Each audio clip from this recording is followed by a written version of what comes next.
여러분, 혹시 맨날 똑같은 음식만 드셔서 지루하신 적 있으신가요? 샌드위치 대신 누에 번데기를 혹은 뱀고기 수프는 어떠세요? 중국은 아주 오랜 역사와 넓은 지형 덕분에 끊임없이 새로운 맛과 전통을 만들어내며 전 세계 미식가들의 호기심을 자극하는 나라입니다. 외부인의 눈에는 기괴해 보이는 음식이 현지인에게는 귀한 별미일 때도 많습니다. 혹시 이 영상을 처음 보시는 분 계신가요? 그렇다면 구독과 알림 설정 부탁드려요. 그럼 중국의 가장 기이한 음식 20가지를 차례대로 소개해드리겠습니다. 20위. 거미튀김. 거미라고 하면 많은 사람들에게 두려움이나 혐오감을 불러일으키죠. 하지만 중국 곳곳에서는 이 작은 생명체가 바삭하고 고소한 길거리 간식으로 사랑받고 있습니다. 실크 생산지로 유명한 저장성 항저우에서부터 열대지방인 광시성까지 거미는 매미나 메뚜기 같은 다른 곤충들과 함께 인기 있는 고단백 간식으로 자리 잡고 있습니다. 특히 광시성과 광둥성에서는 크기가 큰 거미를 반죽에 살짝 입힌 뒤 튀겨내는데요. 겉은 바삭하고 속은 부드럽고 촉촉해서 통째로 먹을 수 있습니다. 용감한 미식가들은 다리 부분부터 오독오독 씹어 먹다가 마지막에 몸통을 베어 무는데 맛은 의외로 은은하고 약간 달콤하기까지 하다고 해요.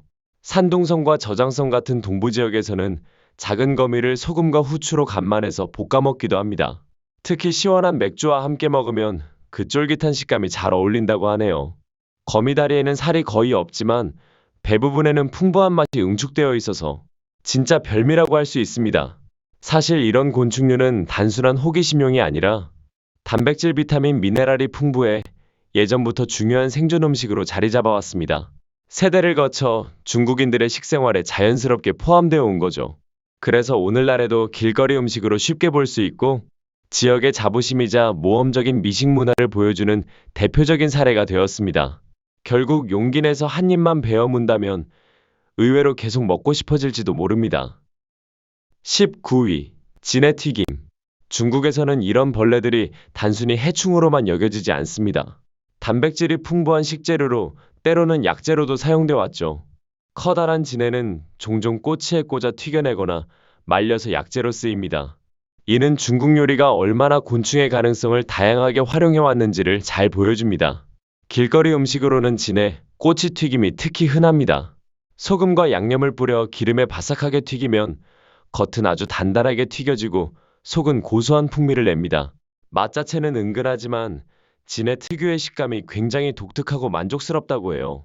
특히 다리가 바삭하게 부서질 때의 감각이 인상적이죠. 진해와 다른 곤충류는 수천 년 전부터 중국 전통의학에서도 중요한 위치를 차지했습니다. 말린 진해는 파상풍이나 경련 같은 질환 치료에 사용된 기록도 있습니다. 다만 진해에는 독성이 있어 자주 먹으면 건강에 해로울 수 있다는 점도 경고되고 있습니다. 그럼에도 불구하고 이 바삭한 간식은 중국 미식의 모험 정신을 상징합니다. 용감한 미식가들에게는 닭 대신 진해라는 선택지를 제공하며 기피 대상이던 곤충조차 별미로 바꿀 수 있다는 창의성을 보여줍니다. 18위. 피단. 껍데기부터 독특하게 보이는 피단은 마치 역사를 그대로 맛보는 듯한 음식으로 불립니다. 중국에서 오랫동안 전해 내려온 대표적인 보존식품이자 별미죠. 이 달걀은 보통 오리알, 메추리알, 다가를 사용해 만듭니다. 흙, 소금, 재, 석회 등을 섞은 알칼리성 혼합물에 달걀을 싸두면 몇 주에서 몇 달 사이에 서서히 변합니다. 그 결과 흰자는 짙은 갈색의 반투명 젤리처럼 변하고 노른자는 녹빛을 띠며 크리미하고 강한 풍미를 갖게 됩니다. 처음 접하는 사람들은 그 강렬한 냄새와 특유의 맛 때문에 충격을 받을 수 있습니다. 어떤 이들은 악취나는 치즈 같다고 표현하기도 하죠. 하지만 애호가들은 이 흙내음 가득한 깊은 맛과 노른자 흰자의 부드러운 대비를 최고의 별미로 칩니다. 피단은 그냥 먹기도 하고 죽 위에 올려 먹거나 잘게 다져서 볶음 요리에 넣기도 합니다. 백년 달걀이라는 이름 때문에 정말 100년 동안 보관한 것처럼 들리지만 사실은 몇 달 이상 보존하면 상해버립니다. 이름은 단지 오래된 것 같은 외관과 분위기를 비유한 표현일 뿐입니다. 피단은 오늘날에도 중국을 대표하는 별미이자 발효와 저장 기술의 지혜를 담은 음식으로 평가받습니다. 한 알의 달걀 속에 과거를 현재로 가져온다는 의미가 담겨 있다고 할까요? 17위. 비둘기 꼬치구이. 중국 북부의 번화한 거리에서는 연기와 향신료 냄새 속에서 통째로 구워진 비둘기를 쉽게 볼 수 있습니다. 비둘기는 닭이나 오리보다 작아서 길거리 음식으로 적합했습니다. 옛 기록에 따르면 이미 한나라식이 문헌에도 비둘기를 조리해 먹었다는 기록이 등장합니다. 길거리 상인들은 비둘기를 꼬치에 꽂아 향신료와 소금을 바르고 숯불 위에서 천천히 구워냅니다. 겉껍질은 바삭해지고 속살은 촉촉하고 연해지면서 맥주 안주로 제격인 별미가 됩니다. 또 어떤 곳에서는 죽이나 파이로도 사용했습니다. 비둘기는 단순한 음식 그 이상이었습니다. 중국 문화에서 비둘기는 평화와 충성심을 상징했으며 결혼식 같은 행사에서 비둘기 요리를 내는 것은 행운과 번영을 기원하는 의미도 담겨 있었습니다. 물론 오늘날에는 닭과 오리가 훨씬 대중적이지만 비둘기는 여전히 향수를 불러일으키는 전통 간식으로 남아 있습니다. 특히 북방 지역에서는 옛 시절의 맛을 기억하게 하는 음식으로 사랑받습니다. 작고 소박하지만 그 안에는 중국인의 문화적 상징과 미식의 기억이 담겨 있는 음식, 바로 비둘기 꼬치구이입니다. 16위. 상어 지느러미 수프. 예전에는 중국에서 호화로운 음식의 상징으로 여겨졌던 상어 지느러미 수프. 하지만 오늘날에는 가장 논란이 많은 음식 중 하나가 되었습니다. 수세기 동안 이 수프는 중국의 대표적인 고급 요리로 특히 연회나 결혼식 같은 자리에서 귀한 손님을 대접하기 위해 올려졌습니다. 기록에 따르면 명나라 시절부터 먹기 시작했고 1961년에는 영국 여왕을 위한 국빈 만찬에도 등장하면서 그 명성이 절정에 달했습니다. 흥미로운 건 이 수프의 명성이 맛 때문은 아니었다는 겁니다. 상어 지느러미 자체는 거의 맛이 없지만 닭 육수에 오래 끓이면 콜라겐 섬유가 풀리면서 독특한 쫄깃하고 젤리 같은 식감을 냅니다. 바로 그 질감 때문에 귀하게 여겨졌던 거죠. 또 희소할수록 더 값지고 고급스러운 것으로 인정받았습니다. 하지만 문제는 환경 파괴였습니다. 상어 지느러미 수요가 폭발적으로 늘면서 매년 수천만 마리의 상어가 단지 지느러미만 잘려나가 버려지고 죽어가는 pitning 관행이 퍼졌습니다. 그 결과 전 세계 개방해역 상어의 3분의 1이 멸종 위기에 처하게 되었죠. 이제는 중국 내에서도 인식이 변하고 있습니다. 정부 차원에서 공식 행사에서는 상어 지느러미 수프 제공을 자제하도록 했고 젊은 세대들 사이에서는 구식이고 환경을 해치는 음식이라는 인식이 퍼지고 있습니다. 물론 여전히 일부 고급 연회에서는 등장하지만 상어 지느러미 수프는 더 이상 무조건적인 부의 상징이 아니라 전통과 지속 가능성 사이의 갈등을 보여주는 음식이 되었습니다. 앞으로도 오랫동안 논란의 중심에 서 있을 음식임은 분명합니다. 15위. 박쥐와 대나무쥐. 오늘날에는 논란이 많지만 중국 남부 지역에서는 박쥐와 대나무쥐가 오랫동안 음식이자 약재로 여겨져 왔습니다. 광시성과 광둥성 같은 지역에서 이 두 동물은 숲에서 쉽게 잡을 수 있는 단백질원이었을 뿐만 아니라 중국 전통의학에서 중요한 위치를 차지했습니다. 박쥐는 고대부터 말라리아나 신장질환 치료에 쓰였다고 기록되어 있습니다. 박쥐 수프는 몸을 따뜻하게 해주고 건강을 증진시킨다고 믿었죠. 대나무쥐 역시 마찬가지였습니다. 전통적으로 천식이나 남성의 무력증을 개선하는 효능이 있다고 알려져 왔습니다. 물론 현대과학적으로는 근거가 부족하지만 이런 믿음 덕분에 대나무쥐는 오랫동안 귀한 보양식으로 여겨졌습니다. 무엇보다 두 동물 모두 잡기 쉽고 풍부했다는 점이 중요합니다. 대나무쥐는 넓은 굴을 파며 집단 생활을 하기 때문에 쉽게 잡을 수 있었고 박쥐 역시 큰 무리로 동굴에 서식하기 때문에 공급이 안정적이었습니다. 또 단순히 음식 차원을 넘어 지역 문화와 자부심을 상징하기도 했습니다. 박쥐는 향신료와 함께 푹 끓여 걸쭉한 수프로 먹거나 대나무쥐는 구워 먹거나 국물 요리로 만들어 즐겼습니다. 고기는 부드럽고 흙내음이 나면서 담백했다고 합니다. 하지만 지금은 상황이 달라졌습니다. 서식지 파괴와 과도한 포획 때문에 두 동물 모두 개체수가 크게 줄었고 현대 중국에서는 박쥐 대나무쥐를 먹는 전통이 점점 사라지고 있습니다. 예전에는 흔히 먹던 숲의 단백질이었지만 이제는 시대 변화 속에서 논란과 상징적인 의미만 남은 음식이 되어가고 있습니다. 14위. 해마. 중국 약재상 진열대에서 자주 보이던 해마는 이제는 종종 식탁 위 간식이나 요리 재료로도 등장합니다. 중국은 전 세계 해마 소비량의 무려 95%를 차지한다고 알려져 있습니다.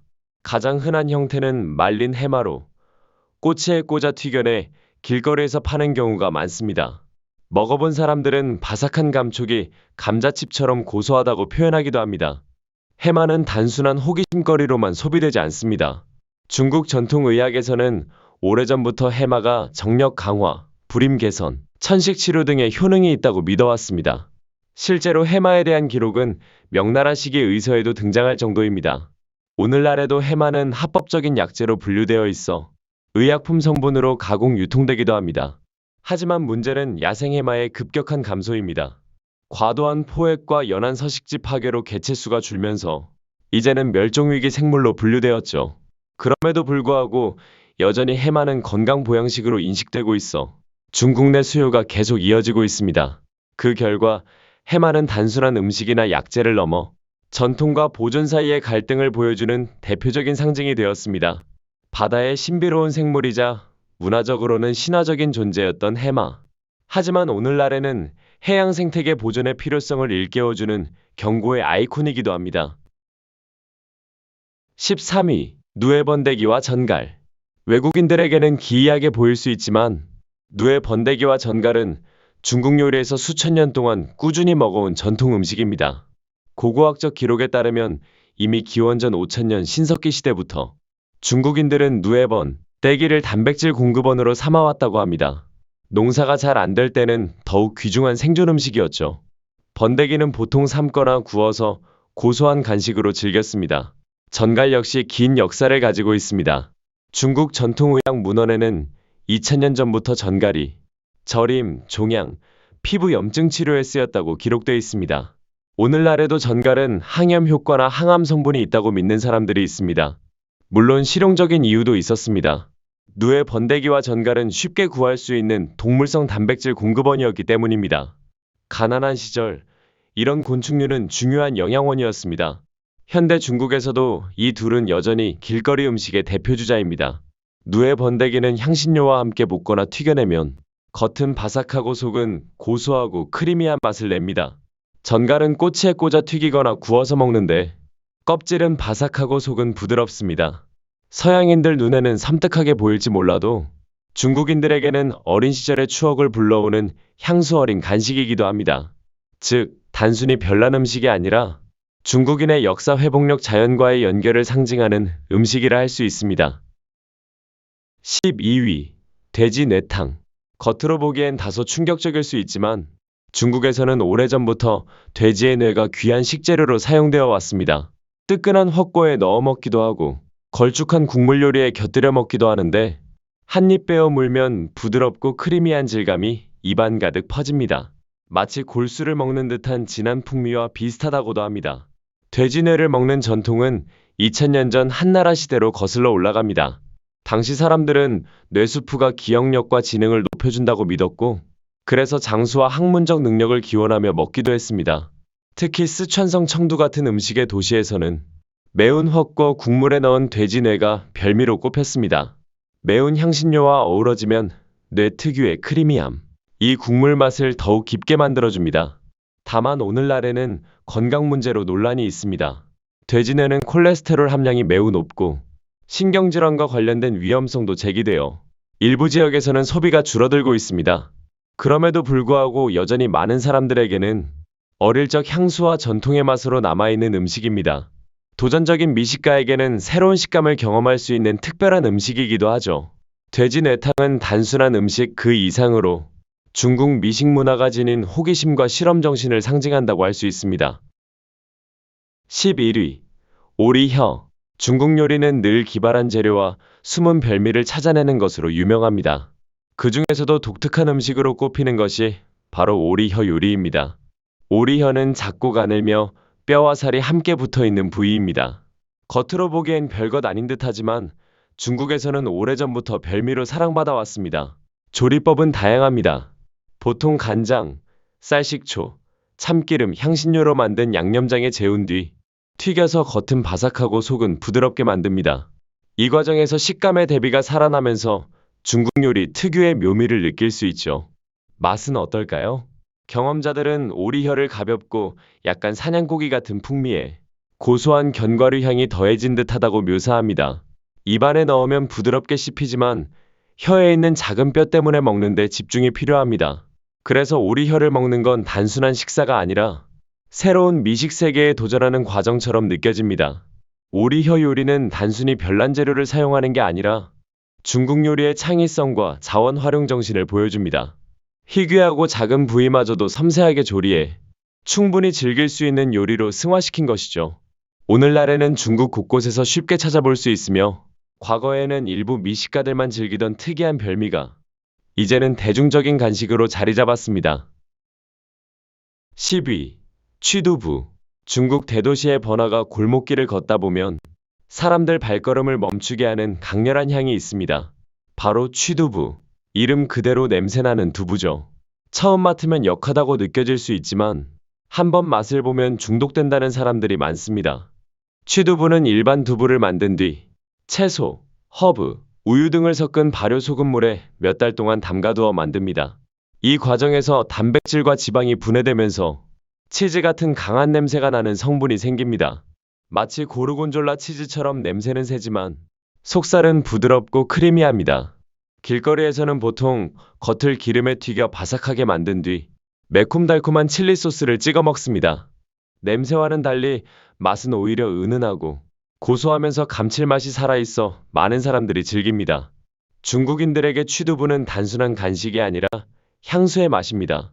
청두 같은 음식의 도시에서는 취두부 가게마다 줄이 늘어서고 현지인들은 집의 맛이라고 표현할 정도로 애착이 깊습니다. 취두부는 또한 중국 미식 문화가 가진 철학을 보여줍니다. 강한 향과 맛도 기꺼이 받아들이며 오히려 즐거움으로 승화시키는 것. 그래서 중국 길거리 음식은 단순한 배 채우기가 아니라 감각을 깨우고 지역의 정체성을 느끼는 경험이 되는 것입니다. 결국 취두부를 먹는다는 건 단순히 별난 음식을 맛본 게 아니라 역겨움과 즐거움 사이를 넘나드는 미식 여행을 체험하는 것이라 할 수 있습니다. 9위. 성게알 달걀찜. 중국의 해안 지역에서는 성게의 알이 특별한 보물처럼 여겨집니다. 가시로 둘러싸인 성게 껍데기 속에서 꺼낸 성게알은 바다의 짭조름한 풍미와 부드러운 달걀찜의 고소함이 어우러지며 독특한 별미를 완성합니다. 조리법은 단순하지만 세심합니다.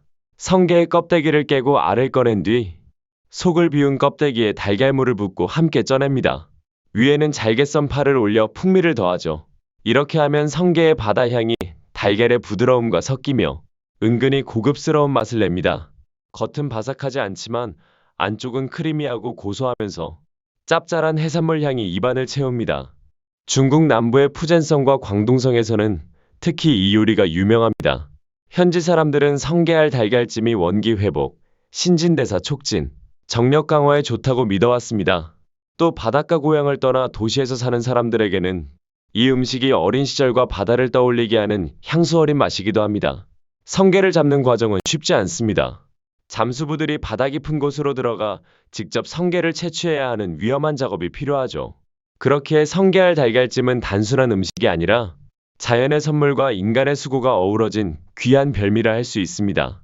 결국 성게알 달걀찜은 중국 요리의 장점인 바다와 육지의 조화, 그리고 소박한 재료를 고급스러운 요리로 바꾸는 지혜를 잘 보여주는 음식입니다. 8위. 해파리 냉채. 물속에서 유영하는 해파리는 마치 SF 영화에 나올 법한 생물 같지만 중국에서는 오래전부터 아삭한 별미 샐러드로 즐겨왔습니다. 해파리를 손질해 긴 줄 모양으로 썰어낸 뒤 식초간장 참기름으로 간단히 양념하면 특유의 쫄깃하고 탱글한 식감이 살아납니다. 겉보기엔 젤리처럼 투명하지만 씹을수록 고소하고 감칠맛이 느껴지죠. 원래는 어부들이 잡히면 버리던 부산물이었는데 의외로 담백한 맛과 중독성 있는 식감 덕분에 곧 귀한 재료로 인정받게 되었습니다. 해파리는 칼로리는 낮고 콜라겐이 풍부해 피부 건강이나 노화 방지에 좋다고 여겨졌습니다. 중국뿐 아니라 한국, 일본 등에서도 즐겨 먹는 건강 음식으로 자리 잡았습니다. 또한 해파리는 개체수가 많고 번식력도 강한 편이라 지속 가능한 먹거리로 평가받기도 합니다. 그래서 어떤 이들은 해파리를 먹는 게 오히려 바다 생태계 보존에 도움이 된다라고 말하기도 합니다. 이렇듯 해파리 냉채는 단순한 이색 요리가 아니라 바다에서 건져 올린 의외의 별미이자 친환경 음식으로 중국인의 식탁에 자리 잡게 되었습니다. 7위. 뱀탕. 많은 사람들에게 뱀을 먹는다는 건 상상조차 하기 어려운 일일 겁니다. 하지만 중국 남부, 특히 광동 지방에서는 수백 년 동안 전해 내려온 보양 음식으로 꼽힙니다. 뱀탕의 역사는 청나라 시대로 거슬러 올라갑니다. 그 당시에는 황실과 귀족만이 즐길 수 있었던 고급 요리였고, 뱀고기는 기를 보충하고 혈액순환을 돕는다고 여겨졌습니다. 전통적인 뱀탕은 한 가지 뱀만이 아니라 최대 5가지 종류의 뱀고기를 섞어 만듭니다. 여기에 국화꽃, 약초, 생강, 대추 같은 다양한 한약재를 넣고 오랜 시간 푹 끓여내죠. 이렇게 하면 향긋하면서도 깊은 맛의 국물이 완성됩니다. 뱀고기의 맛은 어떨까요? 먹어본 사람들은 닭고기와 생선 사이 어딘가의 맛이라고 표현합니다. 살은 부드럽고 담백하며 국물에 약재향이 스며들어 은은하게 퍼집니다. 뱀의 알도 요리에 사용되는데 조리 방법만 잘 지키면 먹을 수 있다고 합니다. 예전에는 뱀고기를 말려 약재로도 썼습니다. 장수와 정력 강화에 좋다고 믿었죠. 물론 현대과학적으로는 이런 효능이 확실히 입증된 건 아닙니다. 최근 들어서는 야생뱀 남획과 위생 문제로 인해 전통 뱀탕집들이 점점 줄어들고 있습니다. 젊은 세대는 뱀 요리를 기피하는 경우가 많고 지속 가능성 측면에서도 논란이 많습니다. 그럼에도 불구하고 뱀탕은 여전히 중국 광둥 음식 문화의 상징적인 보양식으로 남아 있습니다. 중국 미식이 가진 도전 정신과 새로운 경계를 탐구하는 태도를 잘 보여주는 음식이기도 하죠. 유귀, 매미튀김. 여름이 되면 중국 곳곳에서 들리는 건 매미의 울음소리뿐만이 아닙니다.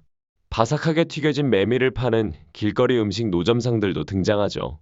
중국 사람들에게 매미튀김은 팝콘처럼 흔히 즐기는 계절 간식입니다. 보통 매미를 꼬치에 꽂아 전분과 향신료를 묻힌 뒤 뜨거운 기름에 튀겨내면 겉은 바삭하고 속은 부드럽고 고소합니다. 입안에 넣으면 겉은 크리스피, 속은 버터처럼 부드러운 식감이 어우러집니다. 영양학적으로도 매미는 뛰어난 단백질원입니다. 100g당 약 13g 이상의 단백질을 함유하고 있어 소고기보다 단백질 함량이 높습니다. 매미를 먹는 문화는 아주 오래되었습니다.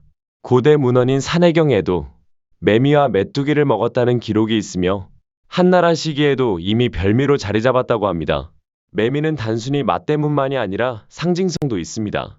그 울음소리가 여름의 상징이자 부활과 새로움을 의미하기 때문에 중국인들에게 매미를 먹는 건 단순한 식사가 아니라 계절의 의식 같은 의미가 있었습니다. 오늘날에는 도시화와 서식지 파괴로 매미 개체수가 줄고 있지만 오히려 이것이 지역 한정 별미로서 매미튀김의 가치를 더 높이고 있습니다. 결국 매미튀김은 겉보기에 단순한 곤충 음식 같아 보여도 중국의 역사, 문화, 그리고 자연을 즐기는 지혜가 담긴 여름의 별미라 할 수 있습니다. 5위, 해삼.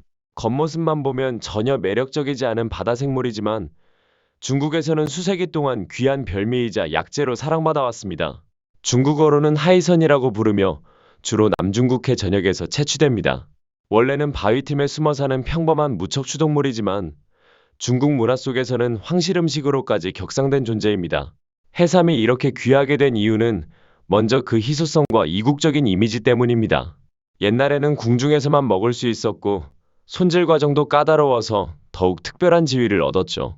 해삼은 반드시 말렸다가 삶고 다시 불려내는 긴 과정을 거쳐야만 먹을 수 있습니다. 이 복잡한 조리법 자체가 해삼의 가치를 높여주었습니다. 또한 해삼의 가장 큰 매력은 바로 그 독특한 식감입니다. 해삼에는 푸코실화당 단백이라는 특별한 성분이 들어있어 조리 후에도 탱탱하면서도 쫄깃한 질감을 유지합니다. 입안에서 느껴지는 젤리 같은 탄력은 중국인들이 오랫동안 미식의 극치로 여겨온 특징이죠.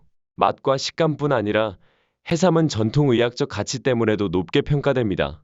중국의 고대 의학에서는 해삼이 관절 통증 완화, 면역력 강화, 신장 건강 증진에 효과가 있다고 믿었습니다. 실제로 해삼에는 사포닌, 다당류, 콘드로이틴 황산 같은 성분이 들어있어 항염 효과가 있을 수 있다는 연구 결과도 있습니다. 물론 현대과학으로는 아직 더 많은 검증이 필요하지만요. 그럼에도 불구하고 해삼은 여전히 중국 미식 문화에서 지위와 권위를 상징하는 음식입니다. 바닷속의 소박한 생물을 인간의 지혜와 조리법으로 최고의 별미로 바꿔낸 사례라 할 수 있죠. 4위, 제비집 수프. 중국에서 가장 값비싼 음식 중 하나로 꼽히는 것이 바로 제비집 수프입니다. 이 요리는 중국 요리가 얼마나 사치스러워질 수 있는지를 잘 보여주는 대표적인 사례입니다. 제비집 수프의 핵심 재료는 바로 바닷제비의 둥지입니다. 이 제비들은 둥지를 흙이나 나뭇가지가 아닌 끈끈한 침으로 지어 올립니다. 바위 절벽이나 깊은 동굴 같은 험한 곳에서만 채취할 수 있기 때문에 예로부터 이 둥지는 희귀하고 값비싼 자원으로 여겨졌습니다. 수백 년 동안 제비집은 오직 황실과 상류층만 누릴 수 있던 사치품이었습니다. 제비집을 달여 만든 수프는 장수와 활력, 피부 미용에 좋다고 믿어졌습니다. 중국 황제들조차 오래 살기 위해 이 귀한 음식을 탐냈다고 전해집니다. 조리 과정은 섬세합니다.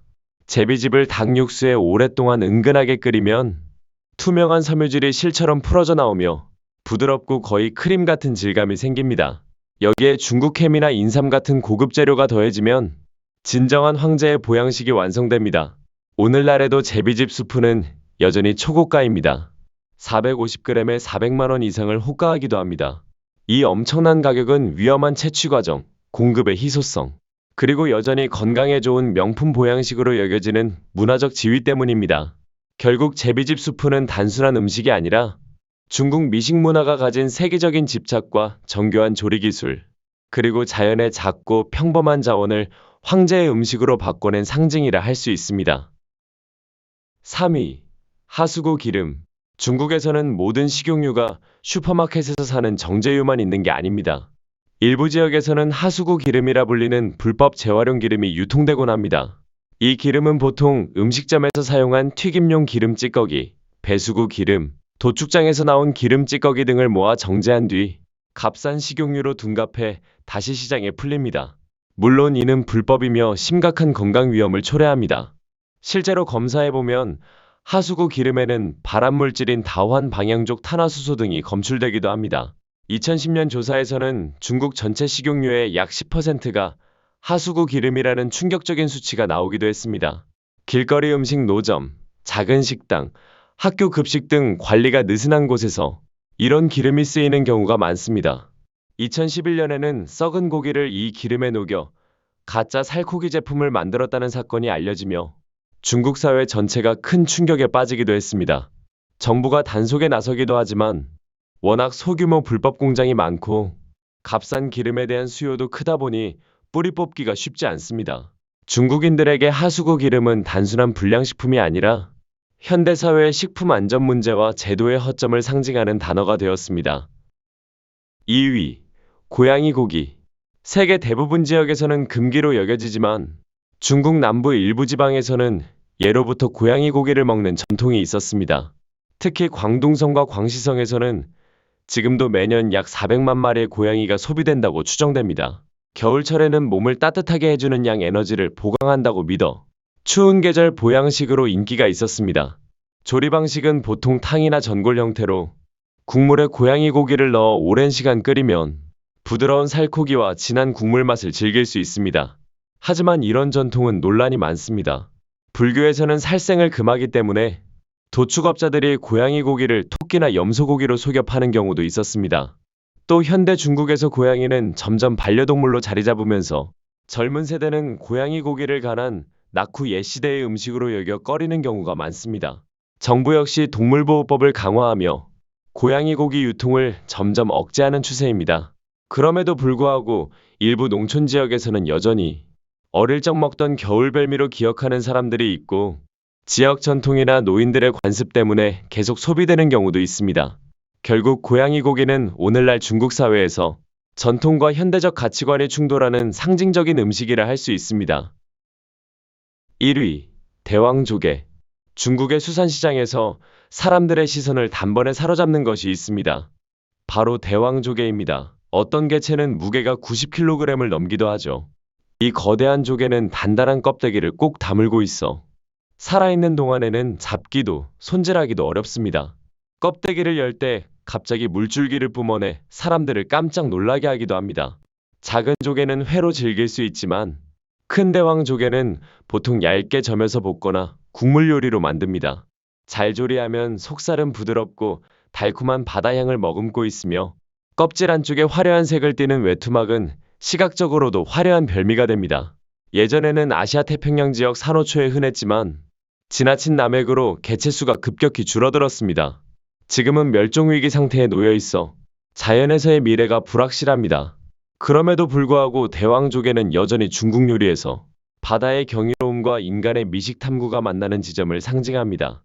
웅장한 크기와 독특한 맛 덕분에 이 조개는 단순한 해산물을 넘어 자연의 신비와 문화적 욕망이 교차하는 별미로 기억되고 있습니다.